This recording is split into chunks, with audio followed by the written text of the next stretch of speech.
Bom, boa noite, pessoal. Me chamo Silmara Isabel, sou formada em licenciatura em matemática pela Universidade de Pernambuco e hoje teremos a palestra do Infinito Mora ao Lado. Como moderador na noite de hoje teremos o professor Sérgio Campelo Oliveira. O mesmo é formado em engenharia eletrônica e possui mestrado e doutorado de engenharia elétrica, ambos pela UFPE, e nosso palestrante de hoje será o professor Emerson Alexandre de Oliveira Lima, que é bacharel em matemática e possui mestrado e doutorado em matemática, todos pela UFPE. Professor, só um minutinho que eu preciso também dar umas recomendações para os participantes, tá certo? Claro. Inicialmente, eu gostaria de pedir que, assim que vocês finalizassem a atividade, preenchessem o formulário, que tem lá disponível junto com o link do Meet que vocês utilizaram para entrar aqui na sala, para participarem da palestra, tá certo? Aí lá abaixo possui o formulário, que vocês precisarão preencher esse formulário ao final dessa atividade e tudo mais, para garantir a certificação dessa atividade. No dia 5, vocês terão o formulário geral, que vocês precisaram preencher para que possam receber o certificado completo das atividades que vocês participaram durante essa semana. As atividades estarão disponíveis até o dia 18 deste mês. No caso, quem não conseguiu participar de outra palestra que chocou com essa, pode participar desta outra também, tá certo? Estarão disponíveis até o dia 18. E a certificação, a carga horária mínima é de 6 horas. No caso, vocês precisaram participar de pelo menos 3 palestras, e mesmo que participem de uma quantidade de palestras que chegue a ultrapassar 40 horas, essas 40 horas, o máximo é 40 horas no certificado, mesmo que chegue a dar 60 horas, 50 horas, o máximo mesmo na certificação é de 40 horas, tá certo? Aí, caso possua alguma dúvida, alguma coisa do tipo, podem falar no chat e tudo mais. No decorrer da palestra, conforme tiver alguma dúvida, alguma coisa com relação à discussão na palestra, podem falar aqui que a gente vai filtrando e tudo mais e respondendo ainda no decorrer da palestra, tá bom? E vou marcando lá no Instagram a SECAP, participando das palestras e vamos lá. Professor, sua palavra. Okay. Então, deixa eu fazer uma pequena introdução aqui. Obrigado, Silmara. Queria aqui só colocar, né, mais algumas coisas. Atualmente, meu nome é Sérgio Campelo, né? Atualmente eu estou como pró-reitor de pós-graduação, pesquisa e inovação da UPE. E aí fui convidado, né, para ter essa honra de moderar aqui a palestra do meu colega, né, professor lá da Faculdade de Engenharia, junto comigo, o professor Emerson Lima, né? Então, o título da palestra, O Infinito Mora ao Lado, né, que o professor vai apresentar um pouco para a gente do conceito de infinito e suas implicações para o correto entendimento de supostos paradoxos matemáticos, né? Isso tem sido trabalhado intensamente a partir do século XX. Então, nessa palestra informal, né, o professor Emerson vai falar para a gente um pouco, aí eu estou curioso para saber, do hotel de Hilbert, né? Such a Lovely Place. Isso foi interessante, tá, Emerson?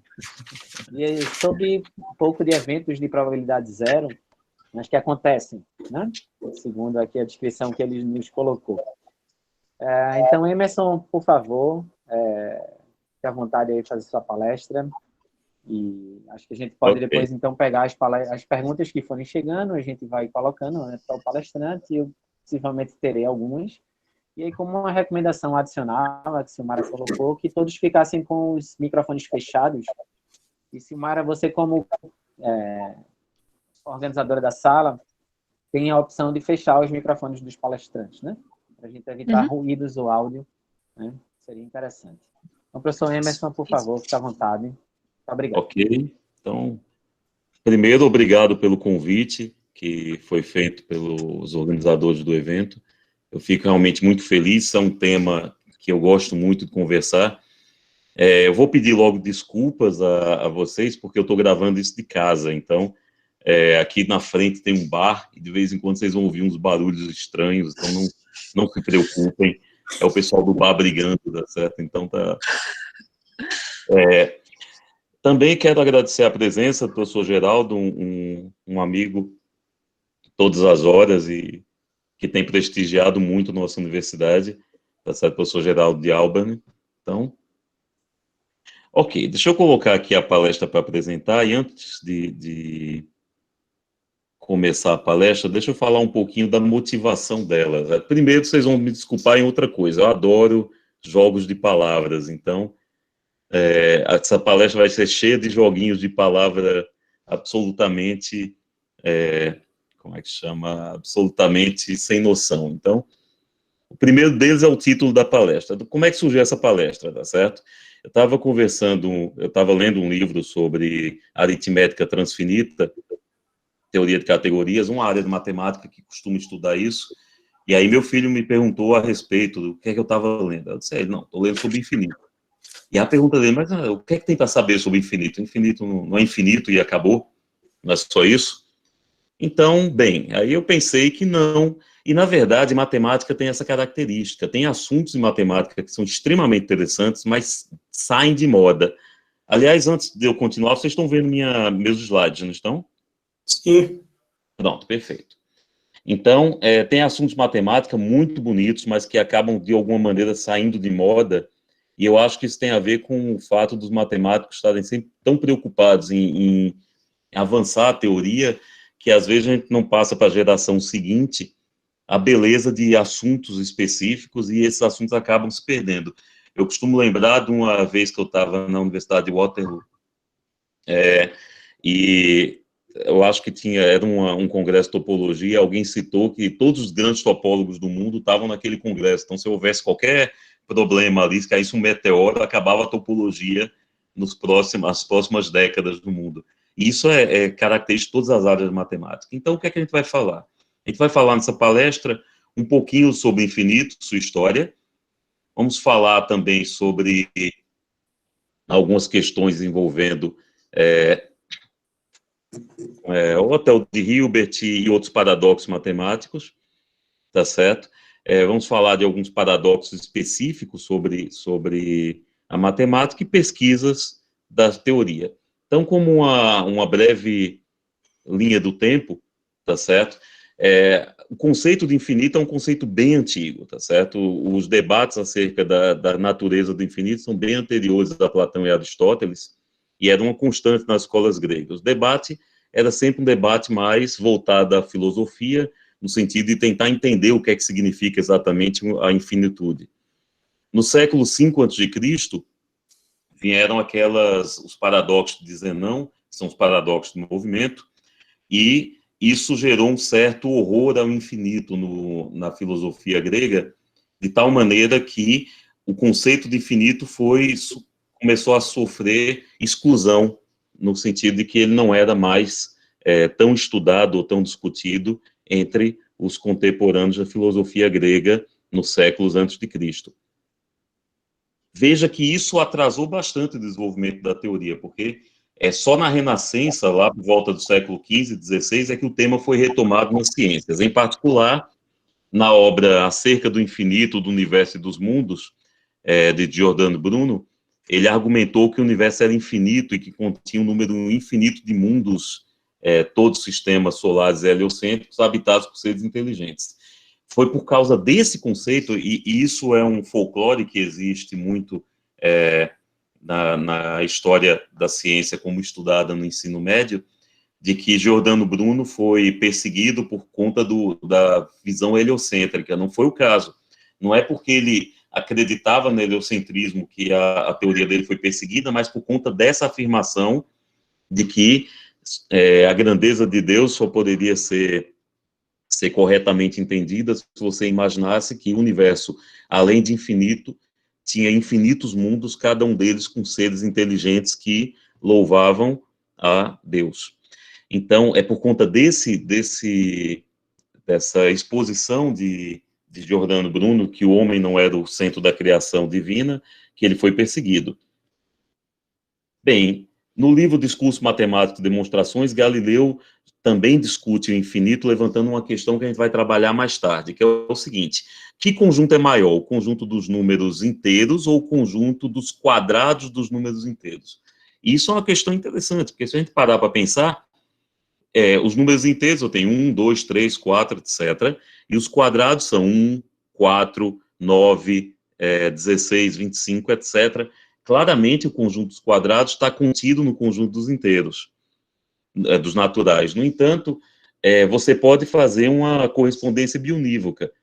O número 1 é o quadrado, seu quadrado é 1, o número 2, seu quadrado é 4, o número 3, seu quadrado é 9. Então, esses conjuntos são iguais em tamanho, mas um está contido dentro do outro. Como é que é possível? Essa ideia, essa discussão foi tida por Galileu nos personagens dele do livro, Salvati Simplício, e eles chegam à conclusão de que o infinito se comporta de uma maneira tão diferente de todo o resto da matemática que era melhor evitar. Então, a conclusão de Galileu isso é muito difícil, vamos deixar para lá. Mais ou menos uns 100, 150 anos depois, Locke defendeu a ideia de que a ciência se produzia a partir de ideias. Essa teoria foi chamada de empirismo. Então, a ideia do empirismo é que você desenvolvia uma ideia e, a partir de experimentos sobre essa ideia, você tentava formalizar a sua compreensão. Então, ele tentou formalizar no livro dele o que tipo de ideia é o infinito e como é que a gente pensa nela, como é que a gente chega a ela. Em seguida, tá certo, mais ou menos contemporâneo a Locke, Newton e Leibniz levaram o debate para o campo do infinitamente pequeno, que é o estudo do cálculo, e aí o conceito de infinitesimal, que é infinito, mas, por outro lado, infinitamente pequeno. E, claro, ele, o homem que a matemática era para ele como a respiração é para nós, Euler. É interessante que tem uma piada entre os matemáticos que diz que o teorema recebe o nome de quem descobriu ele depois de Euler, tá certo? Porque Euler descobriu tudo. Então, Euler também trabalhou sobre infinito. No seu livro Introdução em Análise Infinitória, ele estudou processos infinitos e quais as séries infinitas. O conceito de série foi formalizado, então, ao longo dos séculos 18 e 19, nos trabalhos de Cauchy e diversos contemporâneos, a teoria das séries infinitas. Mas foi esse rapaz, George Cantor, que foi o matemático que a gente vai discutir aqui durante essa palestra, que mais contribuiu para a evolução desse conceito. Na verdade, é por conta de Cantor que nós temos uma sistematização do estudo do infinito, o que elaborava uma teoria que hoje é considerada como uma das grandes teorias dentro da matemática, um dos pilares da compreensão matemática da humanidade. Bem, gente, o que é que eu vou discutir com vocês, então, nessa palestra? Essa primeira parte, a gente vai discutir alguns paradoxos envolvendo o infinito, e a ideia de discutir esse paradoxo é mais dar a gente uma noção de que tipo de pensamento, de que tipo de problemas ocorrem dentro da matemática quando a gente trabalha esse conceito. Bem, paradoxo é tudo que desafia, de alguma maneira, a opinião consabida ou a crença ordinária, que é partilhada pela maioria das pessoas, e é a aparente falta de nexo lógico ou contradição. Tem aqui um exemplo legal de paradoxo. O professor dizendo que toda certeza é relativa e os alunos perguntando, o senhor tem certeza, professor? Ele é absoluta. Então, mas não é desse tipo de paradoxo que a gente vai falar, tá certo? Bem, um dos maiores cientistas do século XX, Richard Feynman, ele dizia que o bom quando você tinha um paradoxo em física é que você podia fazer algum avanço. Um paradoxo, em geral, significa algum nível de compreensão profunda da qual a gente ainda não conseguiu consolidar. Feynman tem duas observações interessantes sobre paradoxo. Ele diz que, primeiro, você tem que aceitar a natureza como ela é, tá certo? E a natureza é absurda. Então, não adianta a gente querer colocar os conceitos que aparecem na natureza, em particular na matemática, dentro da nossa intuição clássica, porque a natureza, por sua definição, ela tem seus absurdos. E um paradoxo, então, é só um conflito entre a realidade, tá certo, e o que você gostaria que a realidade fosse. Bem, o tipo de paradoxo que a gente vai discutir não é o paradoxo lógico. Por exemplo, tem aqui não sei se vocês estão conseguindo ver, mas tem duas joaninhas conversando, aí uma joaninha dizendo que está mentindo, eu estou mentindo para você. Aí a joaninha para um pouco e diz, mas peraí, se você realmente está mentindo, você está dizendo a verdade. Se você está dizendo a verdade, sua frase diz que você está mentindo. Aí entende que é ardiloso. Outro tipo de paradoxo bem comum, paradoxo lógico ou linguístico, é o paradoxo do barbeiro, que vocês devem conhecer, que diz que você tem um barbeiro na cidade que barbeia todo mundo, que não barbeia a si mesmo. E a pergunta é quem faz a barba do barbeiro? E, claro, alguns paradoxos que são de natureza visual. Nenhum desses é paradoxo que a gente vai discutir aqui, porque esses paradoxos eles são de uma natureza muito mais lógica, muito mais de linguística, do que de matemática em si. O tipo de paradoxo que a gente vai discutir é esse aqui. Esse teorema, é o teorema de Banach-Tarski, ele é aquele tipo de teorema em matemática que você começa não acreditando nele de maneira alguma. Depois você vai e estuda a demonstração dele, aí você entende que a demonstração parece estar correta, mas tem alguma coisa errada nesse teorema. Depois de algum tempo você aceita ele, e quando você consegue finalmente entendê-lo, você percebe que ele era absolutamente inevitável. O que é que esse teorema diz a gente? Vê, esse teorema nos diz o seguinte: se eu pegar dois conjuntos de R3, esses conjuntos limitados, tá certo, com o interior não vazio, é sempre possível decompor cada conjunto x e y numa partição finita de n partes x e n partes y, de tal maneira que cada parte de x é congruente a cada parte de y. Aí você diz, tá, o que é que há de surpreendente nisso? Suponha que o seu conjunto x seja uma esfera e que seu conjunto y seja duas esferas. O que esse teorema está me dizendo é o seguinte: existe uma maneira de eu pegar duas esferas sólidas, cada uma pesando 1 quilo, recortar num quebra-cabeça e remontar com esses pedaços duas esferas, cada uma pesando 1 quilo. Vocês estão percebendo como esse conceito é esquisito?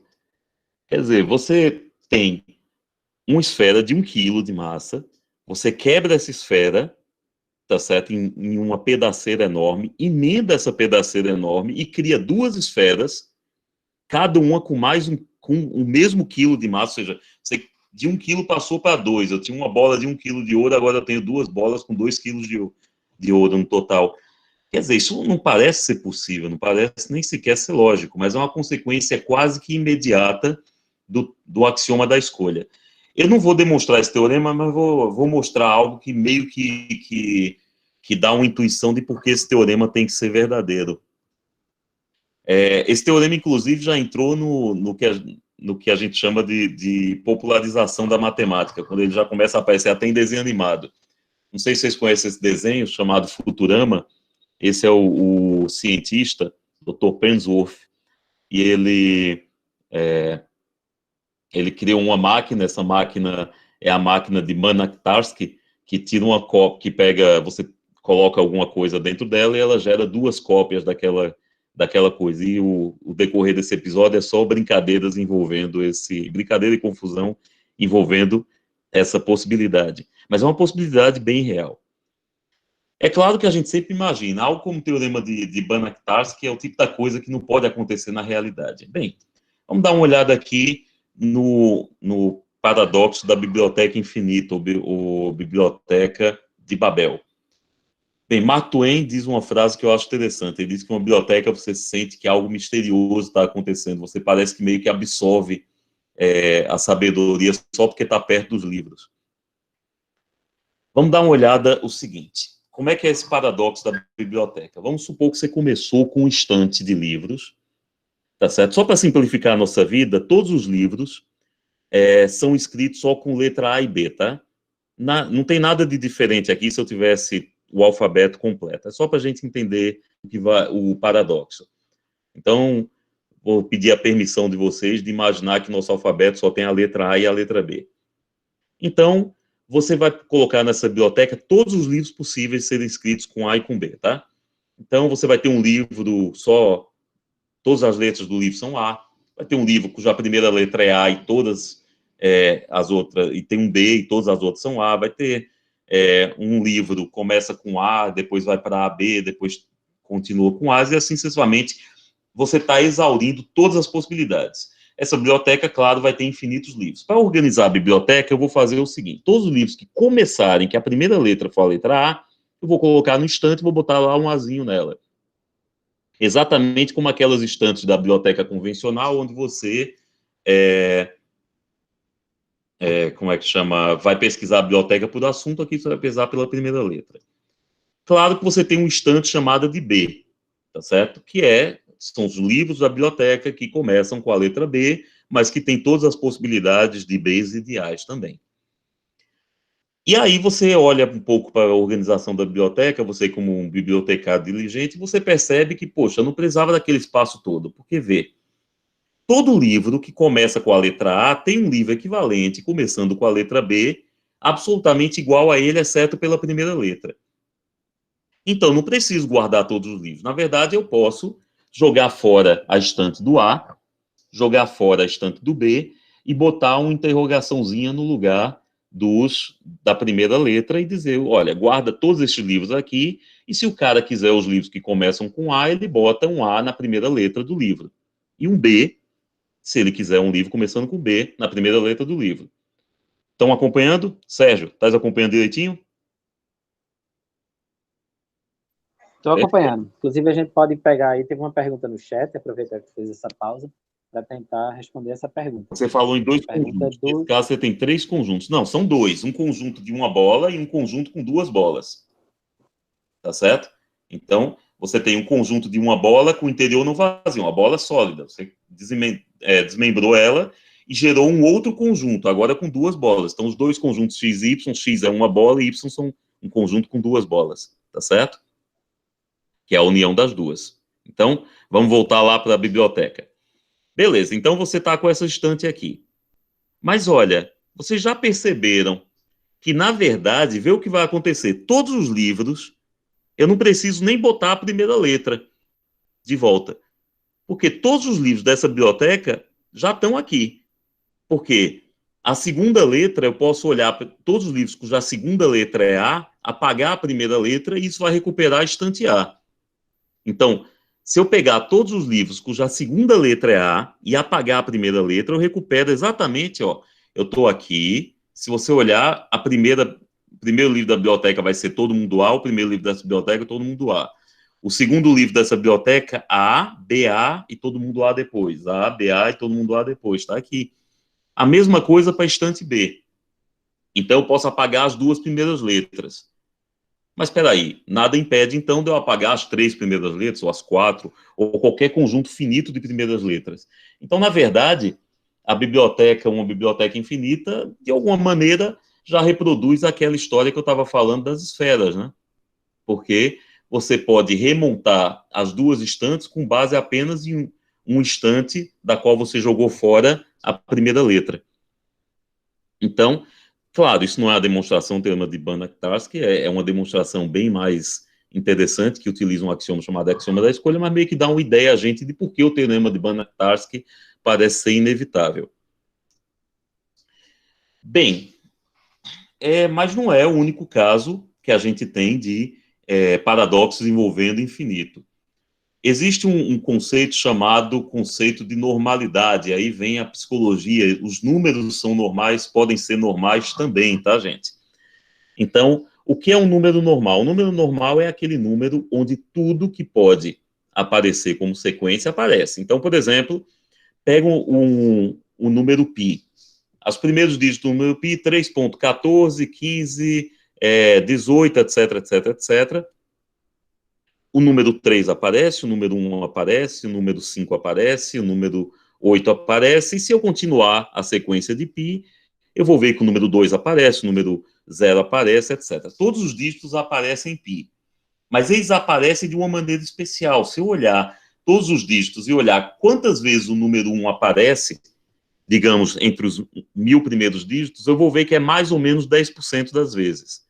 O número 2, o dígito 2, aparece também mais ou menos 10% das vezes. Assim como o dígito 3, o 4, o 0, o 5, etc, etc. Então, um número é normal quando cada um dos seus dígitos aparece mais ou menos na frequência que eu esperava.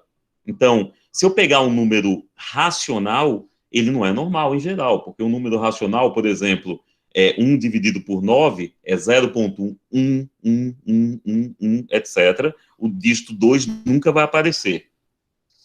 mas um número como π parece ser um número normal. Um número absolutamente normal, se isso acontecer em qualquer base. Veja, nosso número π, eu olhei os dígitos dele na base 10, mas nada impede de eu olhar os dígitos de π na base 5, ou na base binária, ou na base 3, ou na base 16, hexadecimal, etc. Se isso acontecer com os dígitos em qualquer base, eu chamo esse número de absolutamente normal. Bem, de perto, gente, todo número é normal. Lembra que eu falei que essa palestra é cheia de trocadilhos infames? Essa aqui é mais um trocadilho infame. Bem, números absolutamente normais são densos em R. Esse lema é chamado lema de Borel-Cantelli, tá certo? E, claro, números normais são, evidentemente, irracionais, porque números racionais, obviamente, não são normais de toda a base. Sabe o que significa ser denso? O que é que significa exatamente ser denso? Perto de qualquer número, imagina um número, por exemplo, 5. Perto do número 5, eu tenho certeza absoluta que existe um número, tá certo? Que é normal, ou seja, que todos os dígitos aparecem nele, em qualquer base. Perto do número π, tem um número normal, tá certo? São conhecidamente normais. Essa constante de Campers-Noe, tá certo? Que é o número obtido fazendo o seguinte, eu boto 0,1, 2, 3, 4, 5, boto todos os números reais, os números naturais em sequência. Se eu fizer isso, eu vou obter um número, esse número é irracional, claro, a sequência dos números inteiros nunca se repete, e esse número é normal, em qualquer base. Que ele é normal na base 10 é relativamente simples de entender, mas ele é normal em qualquer base. A constante de Bezikovich, que é pegar o quadrado dos números, tá certo? 0,1, quadrado de 2, 4, quadrado de 3, 9, quadrado de 4, 16, de 5, 25, de 6, 36, de 7, 49, e assim sucessivamente. Foi provado que esse número é absolutamente normal, em 1935. A constante de Copeland-Erdős, que é essencialmente você pegar os números primos e colocar eles em sequência como o desenvolvimento de um número. E aí, isso foi provado em 46. E ainda, vê que negócio bacana. Esses são praticamente todos os números que a gente sabe que são normais. Na verdade, existe um teorema também provado por Erdős, que se você tiver um polinômio, gerar números inteiros a partir desse polinômio, essa sequência tiver umas propriedades bem gerais, o número formado, colocando essa sequência de números naturais em ordem, vai ser normal. E aí esses números todos, a constante de Campers-Noe, de Berzikovic, de Copeland-Erdős, todas elas entram como casos especiais. Mas basicamente são os que a gente conhece. Veja, a gente sabe que com probabilidade 1, os números são normais, ou seja, quase todos os números que eu encontrar na reta real são normais. No entanto, a gente não sabe se raiz de 2, se π, se são números normais ou não, ainda que computacionalmente falando, a gente já tenha verificado a normalidade deles. Isso é um negócio interessante porque, sobre números normais, está mais ou menos centrada o desenvolvimento da teoria dos números em matemática. Existe uma quantidade muito grande de conjecturas ou de teoremas que parecem ser verdadeiros nos números inteiros, mas que a gente não tem nenhuma chance ou nenhum procedimento para provar se são ou não verdadeiros. Por exemplo, o mais famoso é a hipótese de Riemann, tá certo? Que fala sobre a distribuição dos números primos. No entanto, existem teorema como o teorema de Gobet, que diz que todo número par é a soma de dois primos, e a gente não faz ideia, tá certo? Dois primos ímpares, a gente não faz ideia se esses teoremas são verdadeiros ou não, mas parece que eles são relacionados com o tipo de problemática que seria utilizada para demonstrar que números como raiz de 2, π ou exponencial são números normais. A gente não sabe se são, do ponto de vista de uma demonstração formal, mas sabe experimentalmente que parece ser o caso. O resultado mais recente que a gente teve, na verdade, o único resultado que a gente teve de 46 para cá, significativo, fala que os números normais formam um conjunto não enumerável, ou seja, eu não tenho nenhuma sequência, eu não consigo colocar em bijeção o conjunto dos números normais e o conjunto dos números naturais, e aí significa, de alguma maneira, que os números normais, eles têm o mesmo tamanho dos números reais, eles têm o mesmo tipo de infinito, a gente vai falar disso daqui a pouco, que tem os números reais.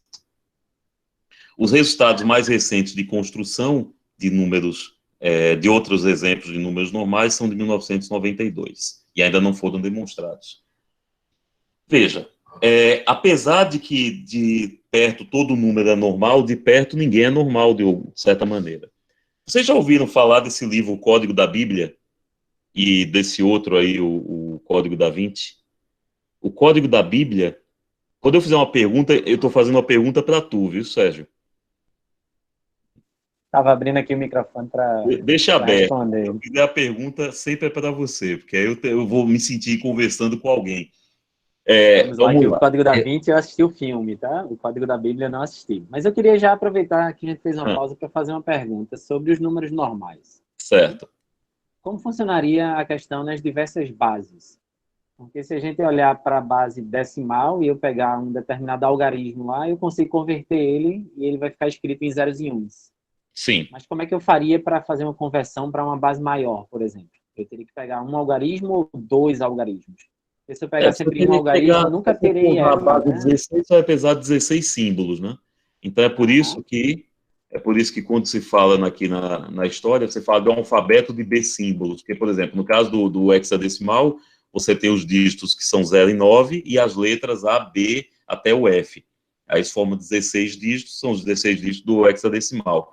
Então, quando eu converter o meu número em hexadecimal, o 0 vai aparecer 1/16 das vezes, o 1 vai aparecer 1/16 das vezes, o A, o B, o C até o F, que são os dígitos finais hexadecimal, vão aparecer 1/16 das vezes. E essa conversão seria do número completo ou seria por número completo, trechos de algum número completo? Não, do número completo. Você pega π e escreve o π inteiro em outra base. Olha quantas vezes aparece, em média, o número 1, o algarismo 1, o 2, o 3, etc.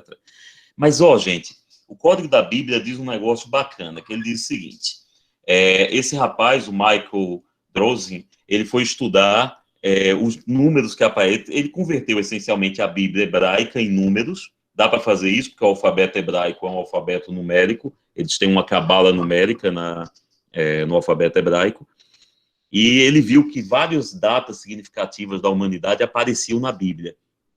Aí ele termina o livro dizendo que dentro da Bíblia você tem uma previsão de todos os acontecimentos até o fim do mundo por conta dessas datas. Teve um filme com o Nicolas Cage, na mesma linha, que o filho dele começa a desenhar números e ele percebe que os números são sequências de datas e de mortes, até que chega uma hora que o menino para de escrever números e ele entende que aquilo ali é o fim do mundo. Mas quando eu tenho um número normal, e quase todo número é normal, vocês entendem que qualquer sequência de dígito aparece no número absolutamente normal. Por exemplo, qual é a sua data de aniversário, Sérgio? 29 de julho.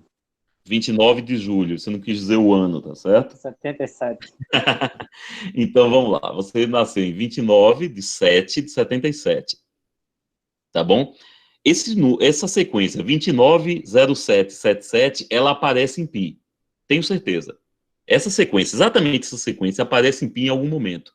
Mas ela não aparece em π em algum momento só, uma vez só e acabou, não. Ela aparece em π infinitas vezes e a frequência que ela aparece, como é a sequência de 6 dígitos, mais ou menos a cada 1.000.000 de sequência, tá certo? Ela vai aparecer. Na verdade, qualquer sequência que eu pegar, por exemplo, se eu pegar a Bíblia, converter ela em um número, esse número vai aparecer no desenvolvimento de π. Em algum momento, se eu pegar a Bíblia, todo o Gênesis, etc., e sair convertendo cada letra num número, por exemplo, no nosso alfabeto, o A eu converto para 1, o B para 2, o C para 3, etc.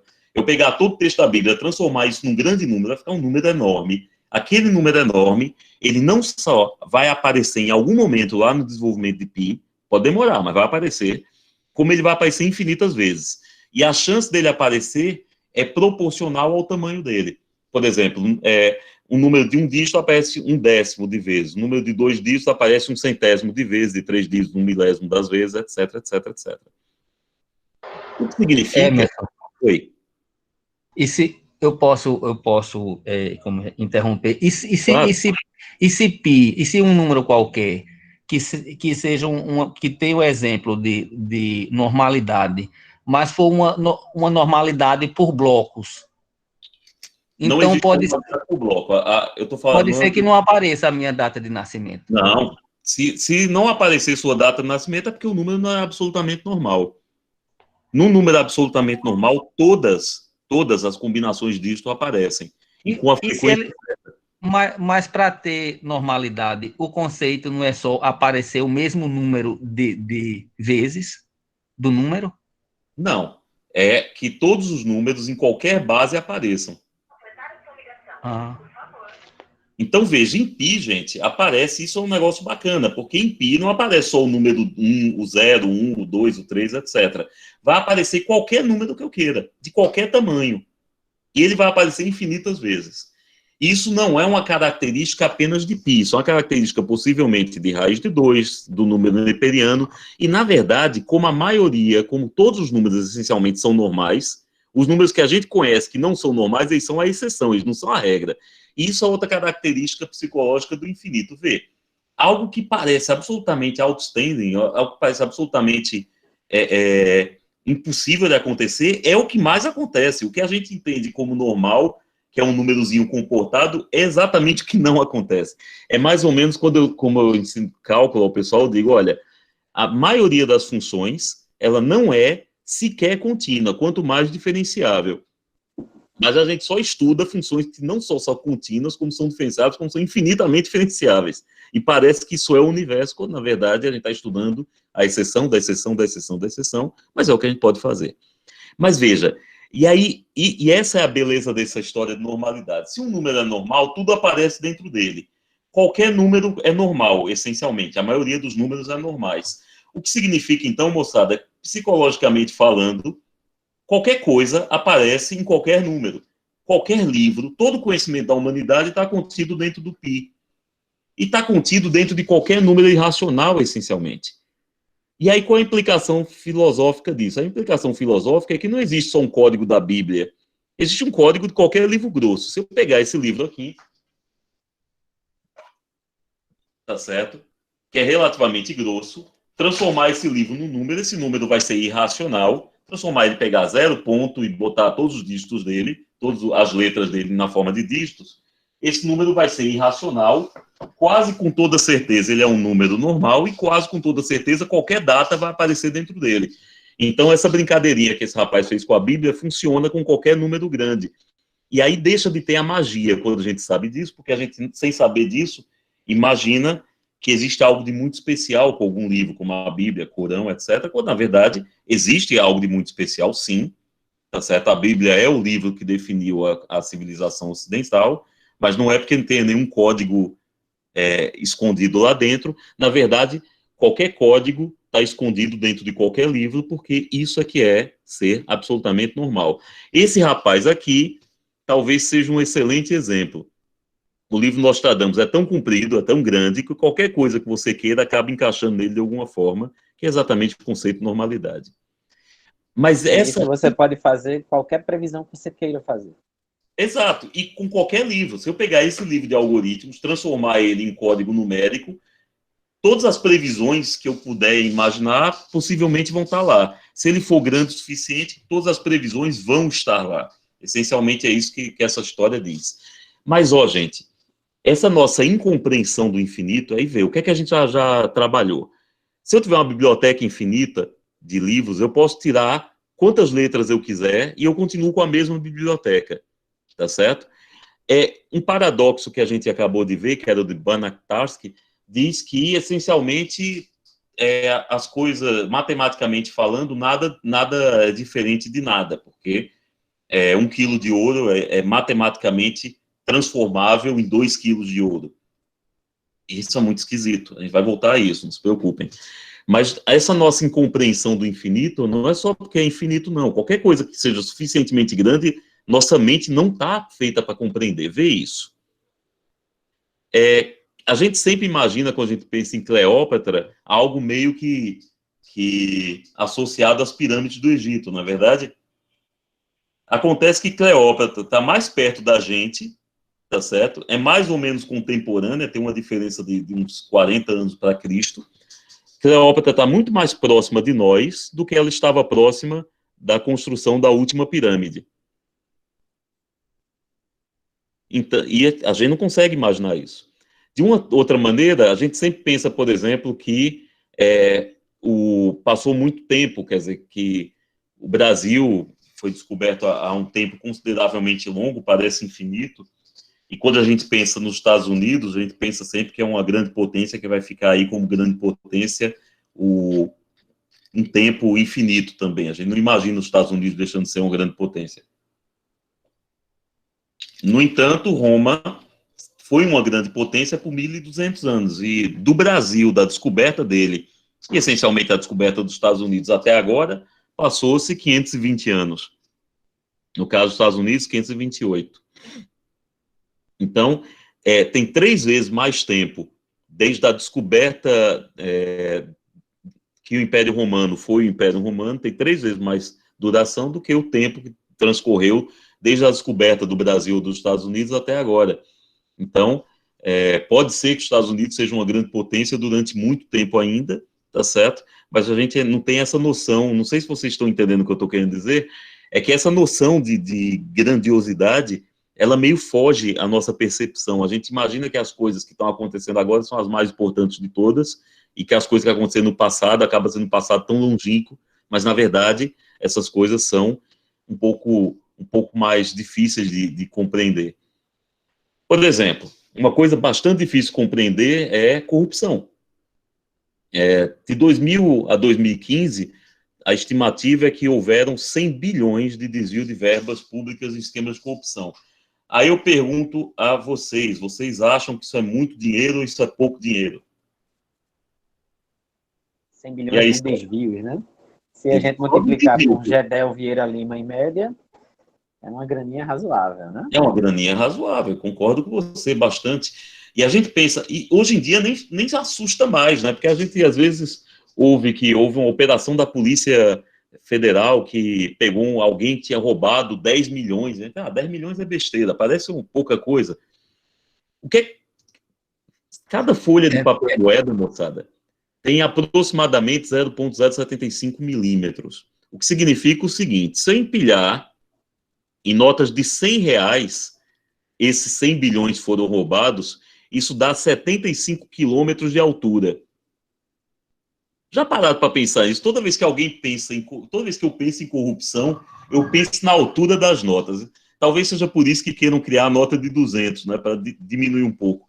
E 75 quilômetros de altura, moçada, é muito alto. A camada de ozônio está a 50 quilômetros de altura, tá certo?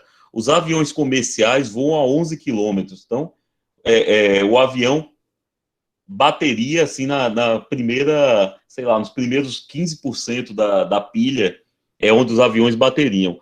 O maior prédio do mundo está em Dubai, se eu não me engano, ele tem 828 metros de altura. Então, pensa em quanto dinheiro foi esse roubo, hein? Emerson, eu posso dar um dado? A Arena Pernambuco custou, acho que mais de 1 bilhão. 1 bilhão. Aí se pegar 1 bilhão e dividir por 250 escolas estadual, por exemplo, dá 2 milhões e 500 para cada escola. Cada escola ia ficar a escola igual a dos Estados Unidos ou da Inglaterra, né? Só com a Arena Pernambuco. Só com a Arena Pernambuco já dá um monte de 7,5 km, né? Tô adorando a palestra, viu? Obrigado, cara. Então, só a Arena Pernambuco, pelo que você disse, já dá 7,5 km, que é quase um Monte Everest, né? Mas, enfim. E o hotel de Hilbert, que Sérgio Campelo estava querendo entender por que Such a Love Place, tá certo? Bem, tem uma música chamada Hotel Califórnia, e na letra dela alguém meio que fala que o Hotel Califórnia é o melhor hotel, você sempre encontra onde ficar lá. Mas também você não consegue sair de lá. Exatamente. É o caso do hotel de Hilbert. O Hotel de Hilbert é um hotel com infinitos quartos. Aqui foi um paradoxo comentado pelo Hilbert sobre como infinito é difícil da gente entender. Vê, o Hotel de Hilbert é um hotel com infinitos quartos. Então, o que é que acontece se o hotel estiver lotado? Tá certo? A única regra que ele diz é, você sempre pode ligar para os hóspedes e dizer, olha, gente, vocês vão mudar de quarto e ninguém vai reclamar. Tá bom? Então, chegou um hóspede no hotel e o quarto está lotado. O que é que eu faço? Bem, eu chego para ele e digo, para todo mundo do quarto, e digo, olha, quem está no quarto 1 passa para o 2, quem está para o quarto 2 passa para o 3, quem está para o quarto 3 passa para o 4, o quarto 4, e assim sucessivamente. Isso todo mundo vai continuar hospedado, tá certo? E vai liberar o primeiro quarto para a pessoa que chegou. Chegou 1.000 pessoas, eu posso fazer isso 1.000 vezes. Essas 1.000 pessoas vão encontrar quartos livres. Mas não tem nada de especial nisso, porque no Hotel Califórnia da Matemática, se chegar infinitas pessoas, será que eu consigo alocar? O que é que tu acha, Sérgio? Se chegar infinitas pessoas. Pela música, se coloca. Só não precisaria deslocar todo mundo de quarto, né? Basta colocar ele no próximo quarto vazio. Mas aí tem um macetezinho que ajuda bastante. Ao invés de dizer para a pessoa pular um quarto, eu mando ela pular 2, né? Quem está no quarto 1 vai para o 2, quem está no quarto 2 vai para o 4, quem está no quarto 3 vai para o 6 e por aí vai. Todos os quartos ímpares ficam desimpedidos e eu posso colocar os passageiros de um ônibus infinito no hotel. Então, todo mundo que estava no hotel continua, quem estava nos quartos do hotel passou a ser os quartos pares, os quartos ímpares ficaram desimpedidos, eu coloco todo mundo do ônibus e ainda digo, olha, o M.º passageiro do ônibus fica no quarto 2M-1. Mas aí vem aquela pergunta, e se chegarem infinitos ônibus, cada um deles com infinitas pessoas dentro? Muito fácil. O primeiro ônibus eu boto nas potências de 3. O primeiro passageiro do primeiro ônibus eu boto no quarto 3. O segundo passageiro do segundo ônibus eu boto no quarto 9. O terceiro passageiro no quarto 27. Por aí vai. No outro ônibus, no próximo ônibus, eu boto nas potências de 5. No próximo, nas potências de 7. E eu faço isso com todas as potências de números primos, que são infinitos. Vai acontecer um fenômeno legal. Primeiro, todo mundo dos infinitos ônibus fica lá. Vai ser alocado no hotel. O pessoal que já estava no hotel vai para as potências de 2, tá certo? E ainda sobra infinitos quartos vazios. Na verdade, a maioria dos quartos sobra vazio, porque a maioria dos números inteiros não é potência de número primo. É produto de potências de números primos, que vão ficar todos vazios. Então, o Hotel de Hilbert é o tipo do conceito de paradoxo que aparece quando a gente pensa em infinito. O infinito não é só incomensuravelmente grande, mas é algo que meio que desafia a nossa intuição clássica. Antes de eu falar um pouquinho sobre a parte filosófica da palestra, deixa eu mostrar a vocês outros paradoxos interessantes envolvendo o infinito. Tá certo? Sherlock Holmes costumava dizer que quando você elimina o impossível, o improvável, ainda que o que sobra, ainda que improvável, tem que ser a verdade. Qual é a probabilidade de eu escolher um número racional entre os números reais? Veja, a primeira coisa que você tem que ter em mente é que os racionais são densos, ou seja, perto de qualquer número real, eu encontro um número racional. Perto quanto? Quanto você quiser. Eu quero a 1 quilômetro de distância, eu acho um. A 1 metro de distância, eu acho outro. A 1 bilionésimo de nanômetro de distância, eu acho outro. Então, perto de qualquer proximidade, eu consigo encontrar um número racional perto de qualquer número real. Então, qual é a probabilidade de eu escolher um número racional? É alta ou é baixa? É 0. Exatamente, é 0. Porque, olha, os naturais formam o que a gente chama de conjunto enumerável. Um conjunto enumerável é quando eu consigo colocar ele em ordem, essencialmente em bijeção com os naturais. Os inteiros são enumeráveis. Mas os inteiros são infinitos para ambos os lados, mas eu consigo colocar eles em bijeção assim, 0, depois o 1, depois o menos 1, depois o 2, depois o menos 2, depois o 3, depois o menos 3, e nenhum número inteiro vai ficar perdido. Eu não perco nenhum número aí. Um pouco mais difícil de ver, mas ainda verdade, os racionais são enumeráveis. Porque os racionais podem ser entendidos como o produto cartesiano dos inteiros, que são o numerador da minha fração, e dos naturais, natural é 1, 2, 3, etc., que é o denominador da minha fração. E aí isso garante, de uma certa maneira, que você tenha a enumerabilidade dos números racionais. Todo conjunto que é enumerável, eu posso fazer esse macetezinho aqui, olha. O conjunto dos racionais, ele está contido na união dos intervalos. Que intervalo? Eu pego o primeiro número racional, tá certo? E tiro dele epsilon sobre 2 dividido por 2 para a esquerda e epsilon sobre 2 dividido por 2 à direita. O segundo número racional, eu pego esse número menos epsilon sobre 2 dividido por 4, mais epsilon sobre 2 dividido por 4. Então, eu pego o primeiro número e coloco um intervalo de comprimento 1/2. O segundo número eu coloco um intervalo de comprimento 1/4.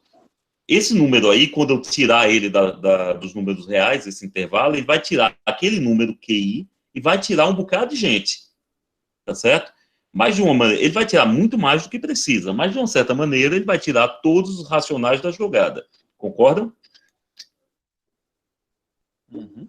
Que essa união tira todos os racionais da jogada?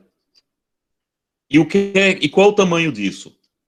Se eu for calcular o tamanho disso, eu vou somar o comprimento desses intervalos. E o comprimento desses intervalos o primeiro intervalo tem comprimento 1/2, o segundo 1/4, o terceiro 1/8 e assim sucessivamente. A soma de todos esses comprimentos dos intervalos vai dar 1.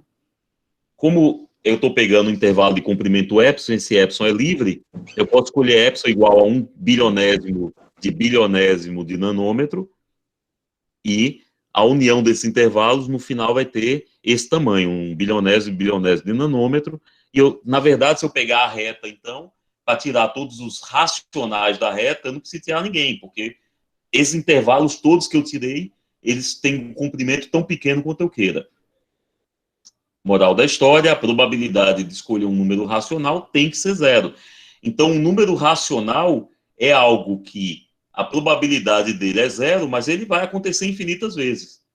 Então, probabilidade 0 não significa impossível, significa que eu não consigo atribuir a ele nenhuma probabilidade positiva de acontecimento, ainda que ele seja possível de acontecer. Na verdade, não só é possível, como se eu sair atirando uma flecha nos números reais, ela vai acontecer infinitas vezes, ou eu vou chegar muito perto de que ela aconteça infinitas vezes. Muito perto, tão perto quanto eu queira. A primeira vez que foi apresentada isso, eu achei isso absolutamente... essas coisas que eu acho legais em matemática, porque isso é o tipo da coisa que é absolutamente impossível de você olhar e passar desapercebido pela sua mente. Emerson, Diga. Então, quer dizer, se eu for pescar na reta real, a probabilidade de eu puxar um racional é nula, isso é? É nula. A única... Isso é muito difícil de a gente aceitar isso. Não A é? base é infinita. Não vou dormir bem hoje, não é bom. Mas a base depois... é infinita. E pesca o quê? Pesca os irracionais, é isso? Os irracionais. Na verdade, você, lembrando aquela história anterior, você vai pescar não só um irracional, como vai pescar um número normal. Não é interessante? Não é um negócio surpreendente. É surpreendente, sobretudo, se você lembrar que os racionais parecem estar em todo lugar, né? Tem outro paradoxo que eu acho legal envolvendo infinito. Vê esse. Todo mundo já fez essa conta em cálculo. Pega a superfície de revolução obtida girando essa curva 1 sobre x em torno do eixo x. Faz isso de x começando com 1 e indo para infinito. O que você vai obter é uma trombeta. Essa trombeta é chamada de trombeta Torricelli, ou, para ficar um pouco mais... Porque a gente, matemática, adora como é que chama? Adora um apelo dramático. A gente chama de trombeta do anjo Gabriel. Aquela trombeta que, ao tocar, vai anunciar o início do apocalipse. Perfeito. Se eu fizer as contas, eu vou ver que o volume dessa trombeta é um volume finito. O volume dessa trombeta é π. No entanto, a área é infinita. Aí a pergunta é, onde é que está o paradoxo? Tá certo? O paradoxo está no seguinte, gente. Quanta tinta eu preciso para pintar o interior, a parte de dentro da trombeta? Aí você diz infinita, porque a área, a superfície é infinita, correto? Uhum. Sim. Mas se eu encher essa trombeta de tinta, se eu pegar uma lata de tinta de pi litros, eu encho a trombeta. Derramo a lata, tá certo? Derramo de volta a lata a trombeta, a tinta da trombeta na lata e a trombeta está pintada. Não é esquisito? Ela tem comprimento infinito, né? Ela tem área infinita e tem, obviamente, comprimento infinito. No entanto, o volume dela é finito. Então, para pintar ela, se eu tentar pintar com pincel, vai dar infinita tinta. Mas se eu jogar a tinta dentro dela, eu pintei ela inteira, porque eu posso jogar a tinta dentro, a tinta pinta a parede, depois jogo fora a tinta. Não é bizonho, bizarro, né, não? Só você mesmo, para me mostrar um negócio desse. Mas todo mundo passa por isso em cálculo. Eu acho bacana que ninguém comenta. A gente faz a conta e passa direto. Mas é esse tipo de coisa que faz os alunos gostarem de cálculo, porque é esse tipo de conhecimento, esse tipo de observação que a gente pode fazer nas nossas turmas, que mostram a beleza disso, beleza do pensamento matemático. Vamos lá, então. Tá certo? Vamos abrir as portas da esperança, como dizia Silvio Santos. Tá certo? Esperança, matematicamente falando, tá certo? E isso vai apresentar a gente, esse conceito de esperança vai apresentar a gente outra problemática envolvendo infinito, é simplesmente você calcular a média ponderada pela probabilidade de um acontecimento. Isso significa mais ou menos o que você vai obter como resultado pegando a média dos acontecimentos de uma variável aleatória. Todo mundo já viu isso em probabilidade, eu presumo. Ou pelo menos estão vendo agora. Claro. E aí alguém disse a vocês que isso aí acontece desde que a série seja convergente ou a integral que define a esperança, no caso de variável aleatória contínua, seja finita. Por que a gente pede isso? Para evitar problemas como esse aqui. Se Pedro e Paulo jogam cara ou coroa, tá certo? Paulo paga uma moeda toda vez que der cara. E o jogo vai ter N lançamentos. Então tá tudo determinado. Eu estou jogando com Sérgio e toda vez que eu jogar e der cara, Sérgio me dá uma moeda. Toda vez que eu jogar e der coroa, eu dou uma moeda para Sérgio. Na média, ninguém vai ganhar nem vai perder nada se a moeda for honesta. E Porque o jogo nunca vai acabar. Porque vai dar metade das vezes você ganha, metade das vezes eu ganho. De uma certa maneira, dá empate, então a esperança desse evento é zero. Então, na média, ninguém ganha nada. Então, se eu fosse pagar para jogar esse jogo, tá certo? Toda vez que eu faço minhas contas, descubro que se a probabilidade de cair cara for P, a moeda não precisa ser honesta, posso ter uma moeda desonesta, se a probabilidade for P, então o privilégio por pagar esse jogo, ou seja, o que eu devo dar de prejuízo, teve de prejuízo em compensação com o meu ganho, tem que ser NP. Então, se eu for jogar 100 vezes, só é interessante para mim pagar até R$50. Porque se eu pagar mais do que 50 moedas, tá certo? Na média, eu vou ganhar 50 moedas, vou ter pago mais de 50 moedas, vou estar perdendo. Se eu pagar menos de 50 moedas, eu estou ganhando, porque na média eu vou ganhar 50 moedas, eu paguei, digamos, 45, eu vou sair com lucro de 5 moedas. Então, não tem nenhuma ambiguidade aqui. Para 10 lançamentos, qualquer valor inferior a R$5 é vantajoso para Pedro e qualquer valor superior a R$5 é vantajoso para Paulo.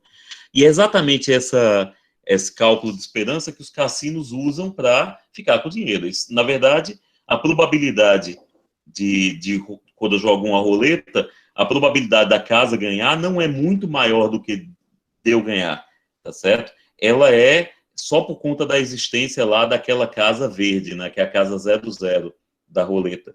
E por conta disso é que o cassino ganha dinheiro, porque ainda que a probabilidade do cassino ganhar seja muito pequena, um pouco só maior do que a probabilidade que eu ganhe, ela é maior. E no longo prazo o cassino ganha. Tá bom, e onde é que está o paradoxo? Está aqui, ó. Professor Geraldo, não sei se o senhor conhece essa história do futebol. O professor Geraldo, ele é treinador de futebol lá nos Estados Unidos, em Albany. tá certo? E o time dele, inclusive, é um time bastante... Seu filho, não é, professor? Ele foi jogador também. E o time do professor Geraldo é um time bastante conhecido. A gente, quando estava visitando ele lá nos Estados Unidos, ele foi reconhecido como treinador do time. E é uma alegria, porque ninguém nunca é reconhecido por ser matemático. Mas vamos lá. Não é, professor? Lembra dessa? Ok, vamos lá então. Tem uma história na matemática, no futebol, que foi com Garrincha, que o treinador na época juntou o time e começou a dizer: olha, vocês vão jogar assim, você vem para cá, vai passar a bola para fulano, que vai passar para cicrano, que vai estar perto do gol, que vai chutar para dentro, o goleiro vai girar para a esquerda, você chuta para a direita, etc. O cara deu a ele todo um esquema, e Garrincha só ouvindo. Aí no final Garrincha disse, eles iam jogar, era o time do Brasil que ia jogar com a Rússia. Aí o Garrincha levantou a mão e disse: peraí, o senhor já combinou com os russos, foi? Porque do jeito que ele estava falando, parecia que o jogo já estava mais ou menos combinado. Aqui a gente também não combinou com os russos, tá certo? Tem um problema chamado Problema de São Petersburgo. Foi publicado por Bernoulli, Daniel Bernoulli, com base no trabalho do primo dele, Nicolau Bernoulli, por volta de 1700. E o problema é o seguinte: Pedro e Paulo agora estão jogando um jogo diferente, tá certo? Se o primeiro lance der cara, Paulo paga 2 moedas. Bom, acabou. Se o primeiro lance der coroa e o segundo der cara, o Paulo paga 4 moedas. Na verdade, o número de moedas que ele paga, tá certo, é 2 elevado a n se ele vencer no enésimo lance. Ou seja, toda vez que for dando coroa, ele está perdendo. Ele está ganhando. Ele passa a perder quando der cara. Mas sempre vai dar cara em algum dia. É impossível a moeda só dar coroa. Então você entende que não importa. Você pode jogar esse jogo que você vai vencer. E a pergunta é: quanto é que eu devo pagar pelo privilégio de jogar um jogo que eu já sei que vou vencer? Porque, olha, se eu for calcular a esperança desse jogo, é claro que vai dar infinito. Porque eu vou ganhar 2 moedas com probabilidade 1/2, que é de dar cara no primeiro lançamento. Vou ganhar 4 moedas com probabilidade 1/4, que é de dar cara no segundo lançamento. Vou ganhar 8 moedas com probabilidade 1/8. Então, na verdade, eu estou somando aí, tá certo? Um valor fixo, né? 1/2, 1/2, 1/2, 1/2, 1/2, etc. Infinitas vezes, vai dar infinito. Então, não importa o valor. É sempre vantajoso para Pedro jogar o jogo, porque ele sempre vai vencer. No final, não importa que moeda seja essa, um dia ela vai dar o valor que eu quero. Um dia ela vai dar cara e um dia eu vou ganhar, e vou ganhar um montante muito grande. Então, ao longo prazo, eu sempre vou vencer.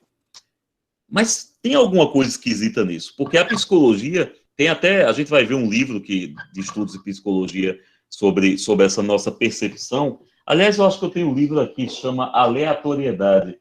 Deixa eu ver se eu acho ele fácil. Eu achei.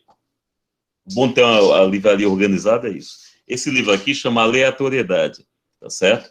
E ele fala, em algum momento, exatamente desse jogo, desse paradoxo de São Petersburgo, tá certo? E tem essa história, né? Estranhamente, a nossa psicologia nos leva a não querer jogar este jogo. Porque ainda que a gente imagine que um dia a gente vai vencer, a probabilidade de sair uma sequência ruim para a gente, ou seja, uma sequência que eu tenho que estar sempre pagando uma moeda, é sempre muito alta. Quer dizer, pode ser que em algum momento eu esteja perdendo, porque em algum momento vai dar uma sequência enorme de coroas, e lembre-se que a mesma regra vale para mim. Se dá uma coroa, tem que dar 2 moedas, se der 2 coroas, 4 moedas, etc., até o momento que dá a primeira cara, que ele me devolve todas aquelas moedas e mais uma. Aqui eu tenho um experimento aqui.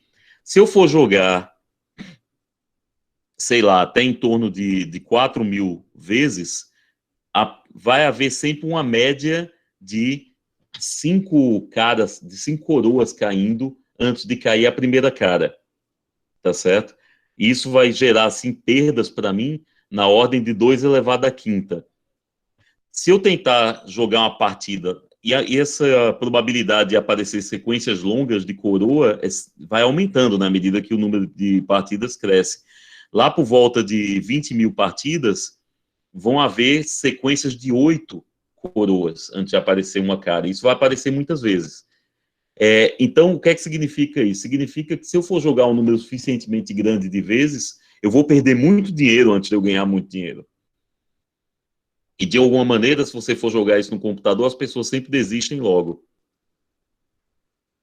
Algumas coisas envolvendo infinito parecem absolutamente ubíquas, ainda que tudo isso que eu tenha dito pareça uma abstração matemática. Qual é a medida da costa da Inglaterra? O que é que vocês acham? É grande, é pequena? Inglaterra é uma ilha. Dá para chutar esses 3.200 quilômetros que tu colocou aí? Dá para chutar os 3.200 quilômetros. Aqui está a Inglaterra. E aqui está, se eu for nadar, a medida da costa de um país, em geral, ela não é feita por terra, ela é feita por mar. Então, você faz uma linha reta que engloba o país. Isso em matemática a gente chama de fecho com... Aqui é o fecho, né? Você pode fazer um fecho convexo e, essencialmente, é o que o pessoal diz que é a costa. Mas a gente acha, se você olhar a figura, você diz que isso é desonesto. Isso não é a costa, tá certo? A costa é você chegar e medir isso aqui mesmo, medir o comprimento, como se eu fosse botar um barbante em torno da ilha. E aí, quanto é que vocês acham que é? Parece ser bem mais. Agora, isso depende da régua, né? Porque se eu voltar aqui para o desenho, tem muitas reentrâncias na costa da Inglaterra, não tem? Então, se eu pegar uma régua grossa como essa, eu vou perder algumas reentrâncias. Com réguas de 100 quilômetros, a perda de reentrâncias vai me levar a uma medida de 2.800 quilômetros. Mas se eu pegar uma régua de 50 quilômetros, eu vou perder menos reentrâncias. A medida já vai ser 3.400 quilômetros. Na verdade, gente, se eu usar a régua de 100 metros, a medida da costa da Inglaterra, do comprimento da costa da Inglaterra, já é quase metade da circunferência do globo. Então, se eu andar em linha reta, tá certo, por volta do planeta, quando eu tiver andado metade dele, é mais ou menos o barbante que eu preciso para, com réguas de 100 metros, que não é uma régua muito fina, não, a régua grossa. Com réguas de 100 metros, a costa da Inglaterra já dá meio mundo. Isso parece muito estranho, porque não parece ser impossível você dar uma volta na Inglaterra. E nem parece que deveria demorar muito, né? No entanto, é o que acontece. A primeira pessoa que realmente pensou nisso com carinho foi um cara chamado Benoit Mandelbrot, tá certo? Antes de falar disso, tem um exemplo aqui na história dos Estados Unidos, história recente. Essa matemática tem outra característica interessante, que é a seguinte: as coisas parecem muito bem definidas até o momento que você vai fazer conta com elas, né? No tratado, na venda, quando houve a compra do Alasca pelos Estados Unidos, o Alasca, se você olhar no mapa dos Estados Unidos, vai ver que não é contíguo. Você tem os Estados Unidos, você tem o Canadá no meio e depois o Alasca. O Alasca foi comprado, tá certo? E aí, no tratado de compra, foi colocado dessa forma, que sempre no cume das montanhas você revela uma distância de 10 léguas marítimas do oceano. Então, isso vai formar uma linha ao longo da costa, e a partir dali é a parte que cabe aos Estados Unidos, aquela parte que cabe do Canadá, do Alasca aos Estados Unidos, e, tá certo, o resto é do Canadá, dali para baixo é do Canadá. Mas aí alguém diz, tá bom, e de onde é que eu meço exatamente? Porque dependendo de como você meça, você tem esse mesmo problema que você tinha na Inglaterra. Dependendo de como você meça, a linha pode ser essa vermelha, que era a linha que era reclamada pela Inglaterra. Quando a Inglaterra cedeu ao Canadá como é que chama? Cedeu autonomia ao Canadá. O Canadá disse que não era essa linha vermelha, era essa linha verde aqui, tá certo? Os Estados Unidos disse, não é essa linha verde não, é essa linha azul aqui. E isso tem um efeito grande, não é só um pedacinho de terra, não, um pedacinho de terra cheio de petróleo. Então, onde você bota essa linha, tem um valor econômico muito legal. E o problema é exatamente isso mesmo aqui da Inglaterra, da costa da Inglaterra.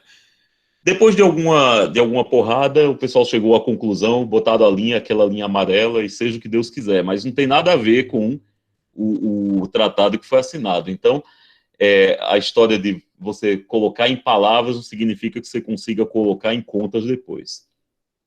Mas vamos voltar para cá. Como é que eu meço, então, a costa da Inglaterra? Vamos começar com um modelo de costa de ilha matemática. O nosso modelo de ilha matemática é esse aqui. Eu começo com um triângulo, e aí cada lado do triângulo eu divido em 3 partes, e monto um pequeno triângulo equilátero sobre um terço dessas partes. Então, ó, eu peguei esse lado aqui, quebrei em 3 partes, nessa parte do meio eu montei um triângulo equilátero. Isso gerou, então, essa estrela de Davi aqui, que é a minha primeira etapa da construção da ilha matemática. Certo? A segunda etapa, eu repito isso, e repito isso, e repito isso. Isso vai construir o que a gente chama de floco de neve de Cook. Qual é o perímetro do floco de neve? Esse perímetro, se eu fizer a conta rapidinho, eu vou ver que cada etapa dessa joga 4/3 no meu perímetro, que originalmente era 3. O que significa que meu perímetro vai ser o limite, quando eu entender infinito, de 3 vezes 4/3 elevado a n, que é infinito. Enquanto a área, por outro lado, eu posso pegar aqui e fazer um círculo em torno, então já vejo que a área é finita, e na verdade eu posso fazer, depois de alguma conta, chegar à conclusão que a área é 2 raiz de 3 sobre 5. Então, é exatamente uma ilha, no sentido que a gente entende. A área da ilha da Inglaterra é finita, uma quantidade finita de terra, mas pode ter sim um perímetro infinito. Isso leva a um conceito chamado dimensão fractal de Hausdorff-Besicovitch. E eu vou correr agora esse finalzinho, porque senão a gente vai perder já vai chegar, já são 9h15, vamos correr para terminar 9h30. Essa dimensão fractal, ela tem uma medida, a gente tem como fazer essa medida, eu não vou entrar em detalhes aqui, depois a gente pode conversar um pouco a respeito se vocês quiserem, tá certo? Mas ela diz que curvas como uma curva simples tem dimensão 1. Aquele perímetro da curva de Cook tem uma dimensão, veja, a gente está acostumado em álgebra linear, dimensão 1, 2, 3, 4, 5, etc., R2, R3, R4, mas existe uma maneira matemática de falar de dimensão fracionária. Curvas com dimensão fracionária, elas tendem a ocupar quase a superfície toda. Então, por exemplo, o perímetro da curva de Cook, ele é maior do que 1, ou seja, é um perímetro infinito dentro de uma área finita. Então, ele está entre 1 e 2, e é o caso, é o que a gente vê mesmo. E curvas como a curva de Peano, o perímetro é 2. Está aqui a curva de Peano, é uma curva que preenche o espaço todo, tá certo? E ali ao lado, uma curva simples. Uma curva simples é aquela que não se auto-interseta e que define de uma determinada maneira o interior e exterior da curva. Então, essa curva é muito esquisita, é uma curva matematicamente simples, e essa curva que parece bem simples é uma curva matematicamente muito mais complicada, chamada curva que preenche espaço, é a curva de Peano-Hilbert. Tá bom, gente. Então, falei um bocado de coisa envolvendo infinito, um bocado de sandices, mas o que é que... Tá, e isso tem aplicação? Sempre me perguntam isso quando eu dou uma aula, mas eu vou usar isso para quê? Em que ponto da matemática está o infinito atualmente? Hilbert disse que ninguém pode expulsar a gente do paraíso que Cantor criou. E que paraíso é esse no qual estamos continuamente? E está mais aí outro, como é que chama? Outro aforismo absolutamente sem sentido. Ok, esse cara aqui é o George Cantor, tá certo? Ele viveu de 1845 a 1918 e ele morria, ele sofria do que possivelmente é bipolaridade, morreu de depressão, tá certo? E esse rapaz aqui, Hilbert, ele foi um dos últimos matemáticos generalistas, aquela pessoa que conseguia, que tinha desenvolvido teorias em todos os campos importantes da matemática de sua época. Hilbert, inclusive, na virada do século XIX para o século XX, ele fez um conjunto de 21 problemas que ele disse que eram os problemas que ele gostaria de ver resolvidos, que eram problemas que estavam em áreas específicas da matemática. Tem vários deles, uns 16 já foram resolvidos, e o primeiro problema de Hilbert era exatamente a hipótese do contínuo, que é o principal problema em aberto na matemática. E essa é uma coisa importante, porque a gente nem sabe se ele está aberto ainda, tá certo?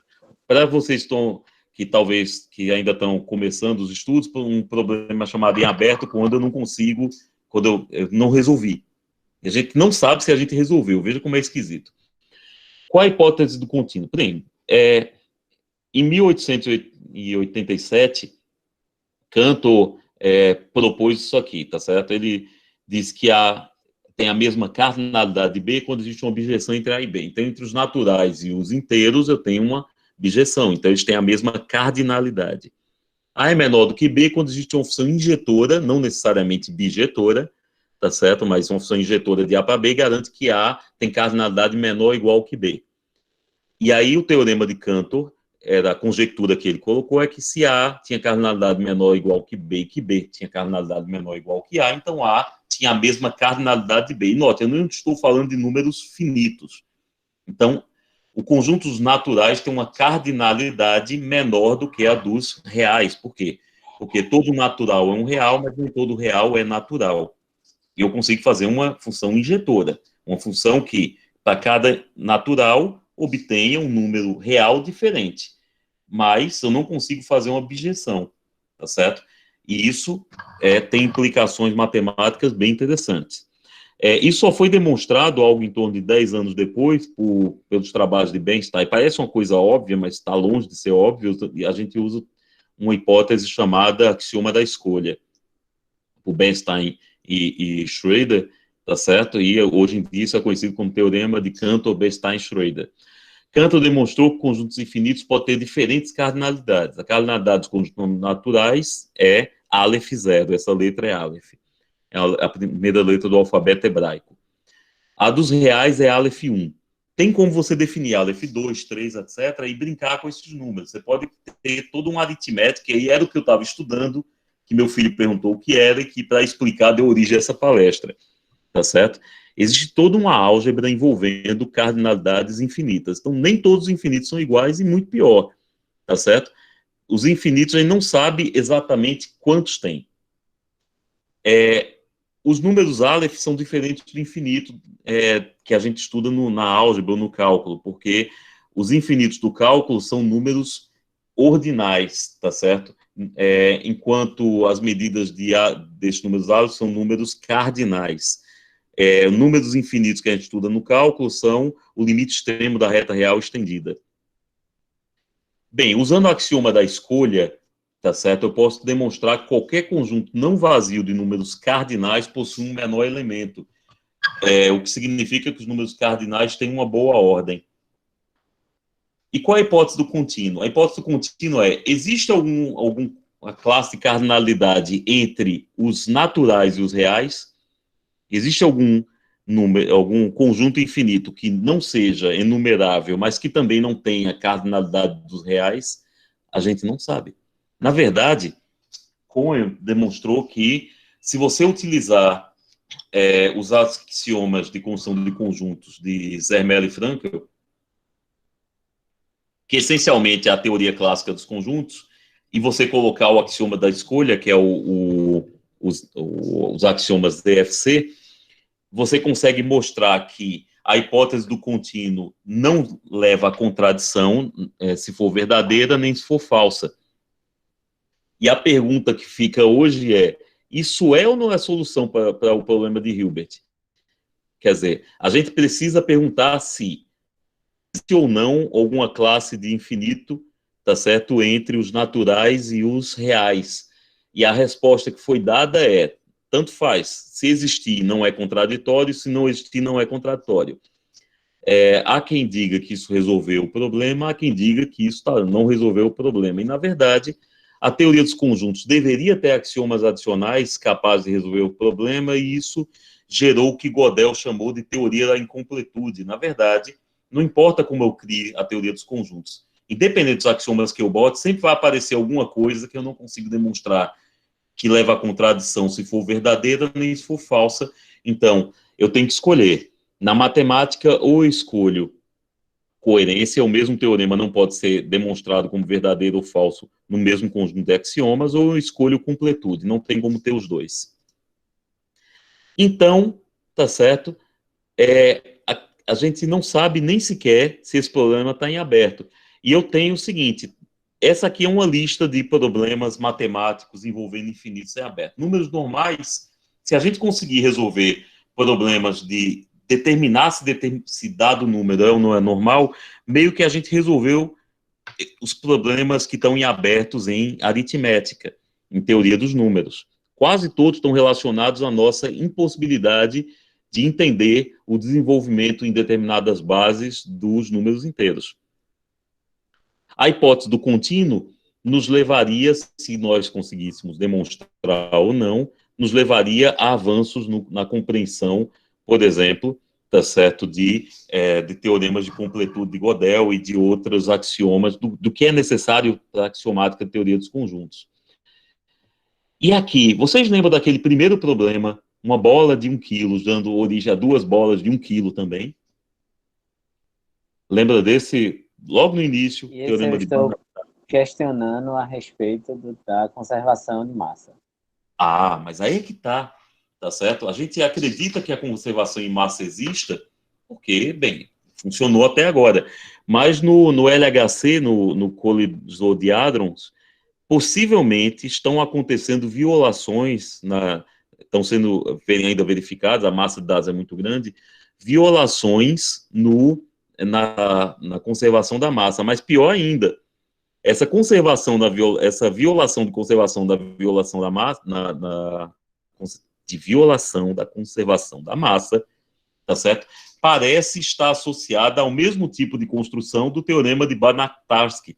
Ou seja, toda matemática algum dia vira matemática aplicada. Aquela coisa muito esquisita do início, que parecia absolutamente impossível, até pelo teorema de conservação de massa, parecia uma abstração matemática que jamais apareceria na realidade, parece, há de se confirmar ainda nos próximos anos, mas parece que não só acontece, tá certo, como a gente pode ver acontecendo no LHC.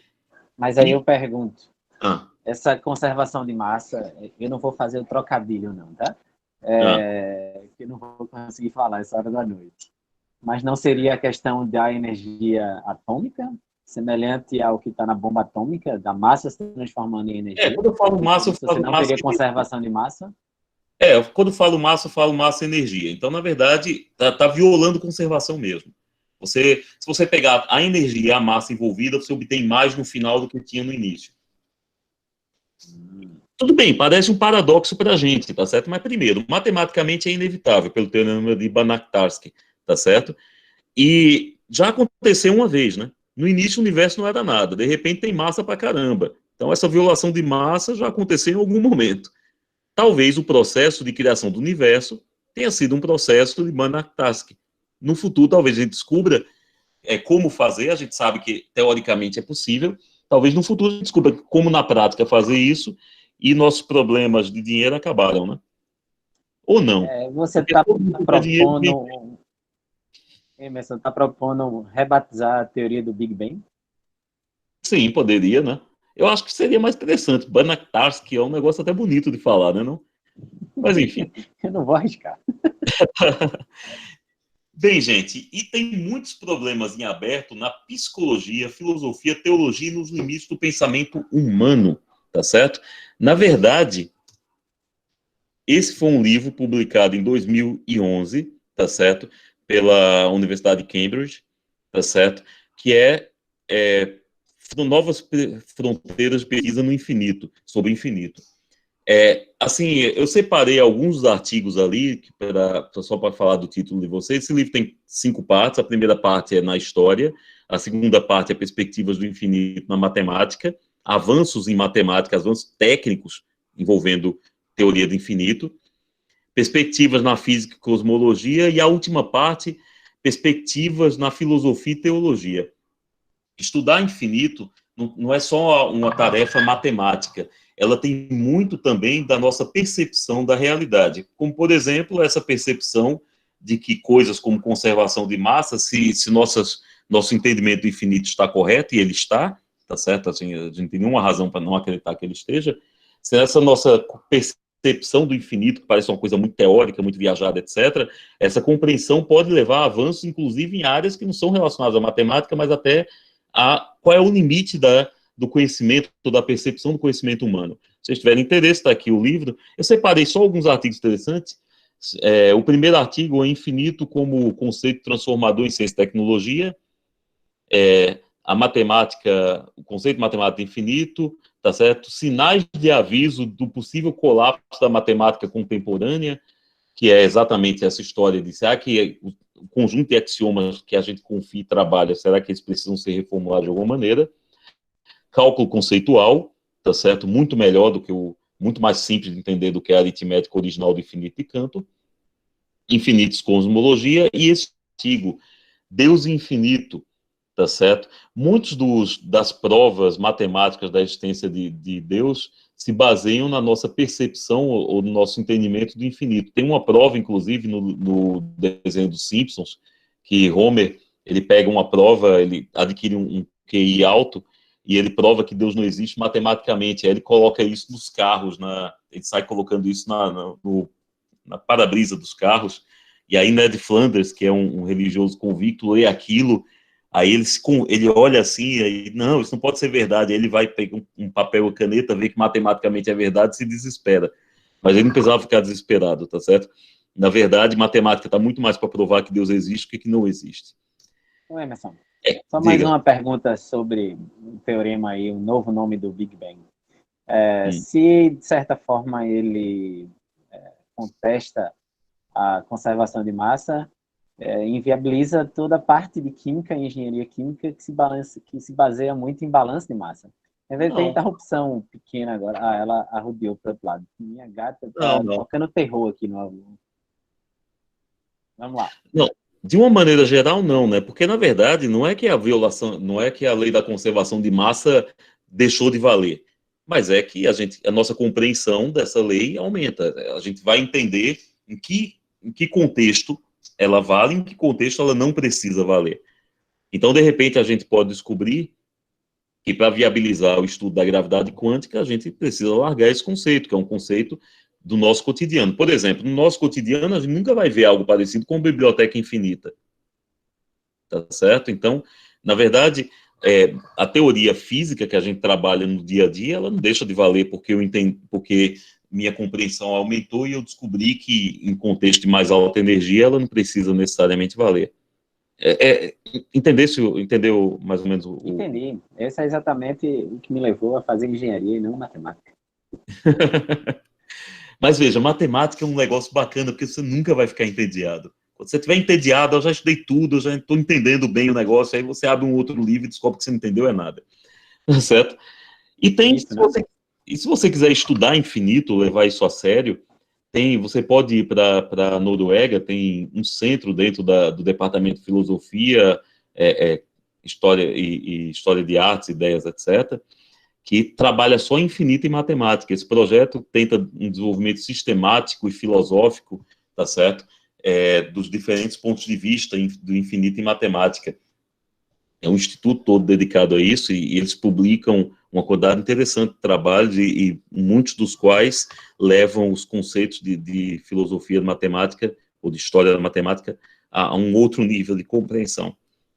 Bem, gente, o fim da palestra está próximo, não se preocupem com a hora, está tão próximo que já chegou. Então, obrigado pela atenção, espero que tenha sido tão interessante para vocês verem quanto foi para mim escrever, e estou aberto aqui para responder as perguntas que vocês tenham. Muito bem, muito obrigado, Emerson, pela palestra. Acho que a SECAP de Garanhuns está ganhando, né? Mas eu já fiz algumas perguntas ao longo, teria outras aqui para fazer, mas vamos deixar a plateia fazer mais um pouco. Então, Geraldo aqui tem um comentário, né? Exatamente. Queria passar a palavra para ele, e depois a gente franqueia a palavra para dúvidas aí de quem mais estiver participando. Professor Geraldo, por favor. Tem que abrir o áudio, professor Geraldo. Fechado.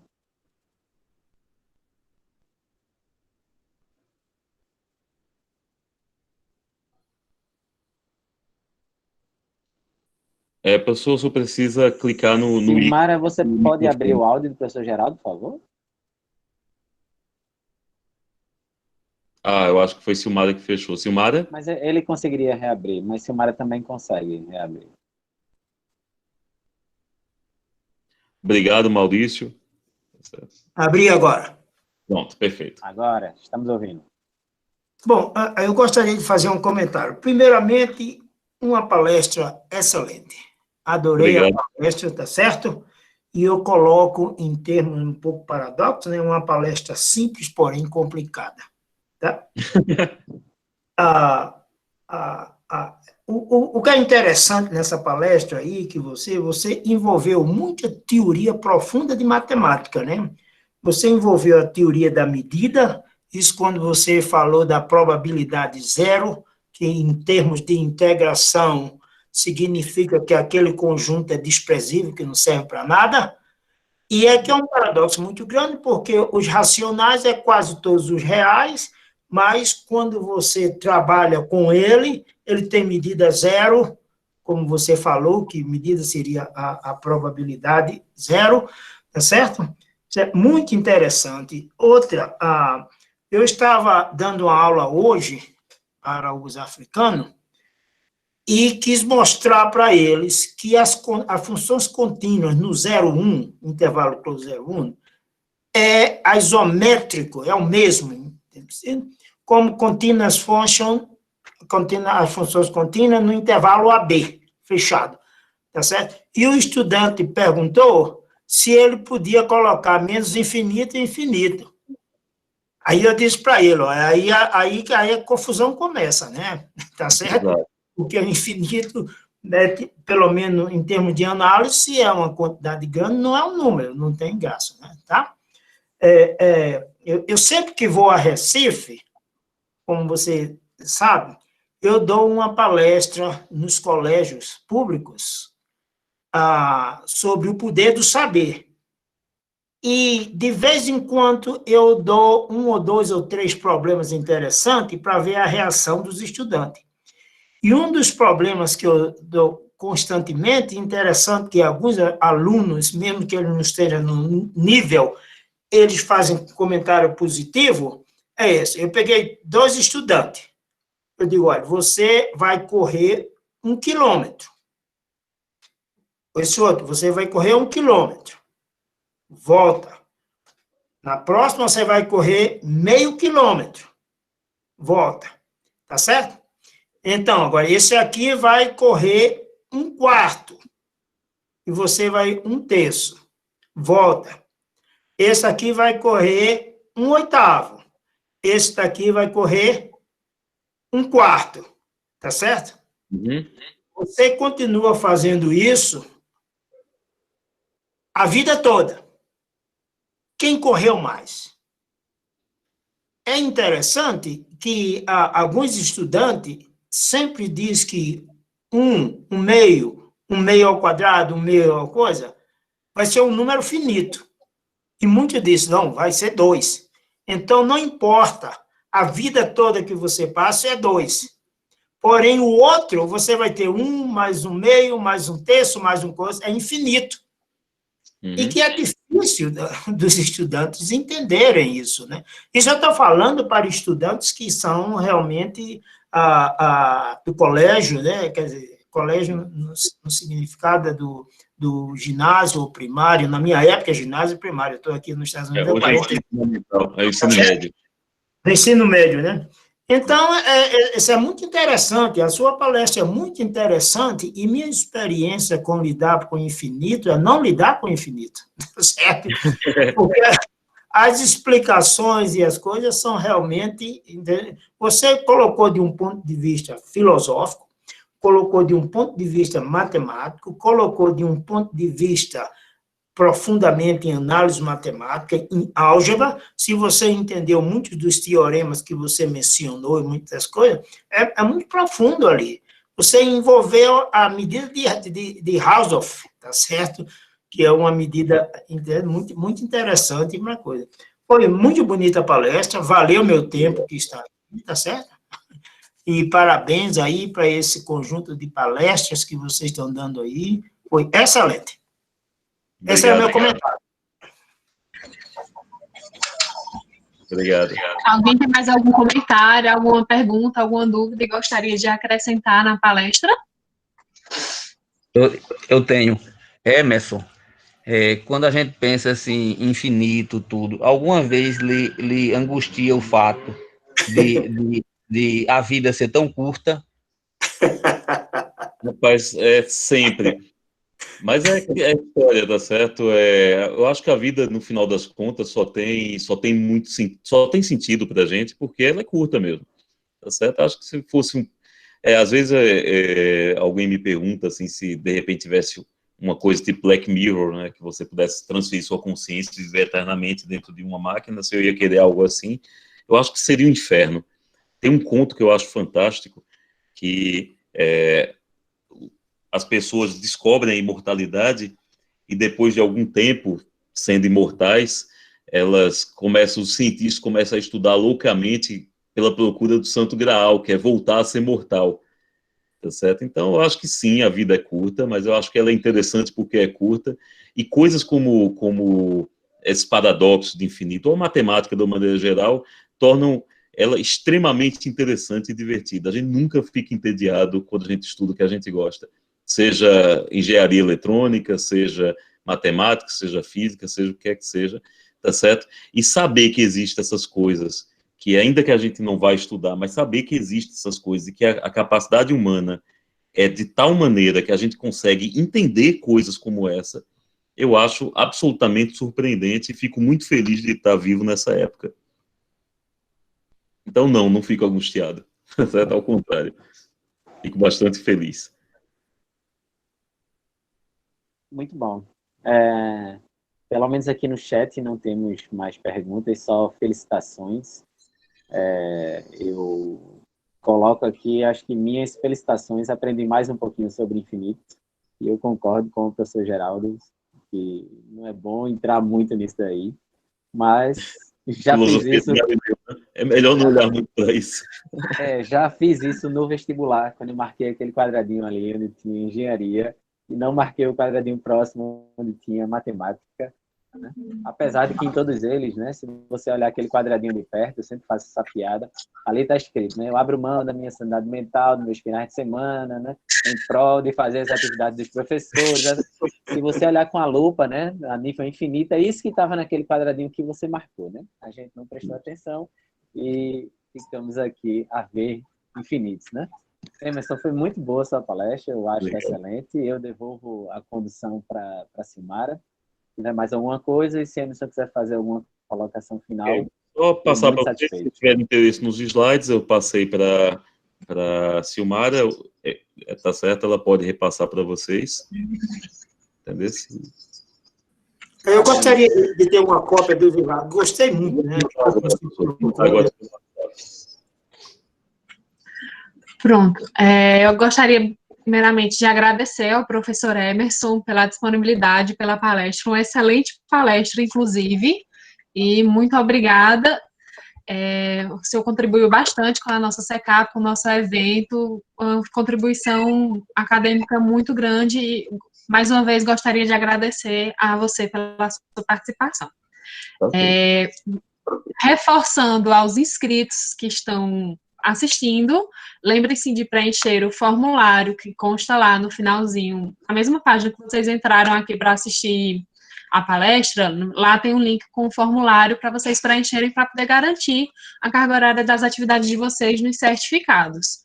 E no dia 5 vai ter o formulário geral de todo o evento que vocês só vão receber os certificados se preencherem estes formulários, tá certo? Esse é um evento semanal, a semana toda, tem outras palestras, como é? Está iniciando hoje e vai até o próximo domingo. Uma programação completa. Eu vou pedir para o professor Emerson lhe enviar, eu vou lhe enviar um link completo para o senhor, caso o senhor deseja, pode participar. Perfeito. Se as palestras do nível do Emerson, vai ser excelente. Vou ser melhor. Deus quiser. Vou ser melhor. Pronto, então vou encerrar aqui. Gostaria muito de agradecer. Tchau, tchau. Tchau, tchau. Muito bom, tchau, pessoal. Parabéns mais uma vez, Emerson. Forte abraço. Tchau, pessoal. Boa noite. Boa noite, gente. Do Colorado. Boa noite.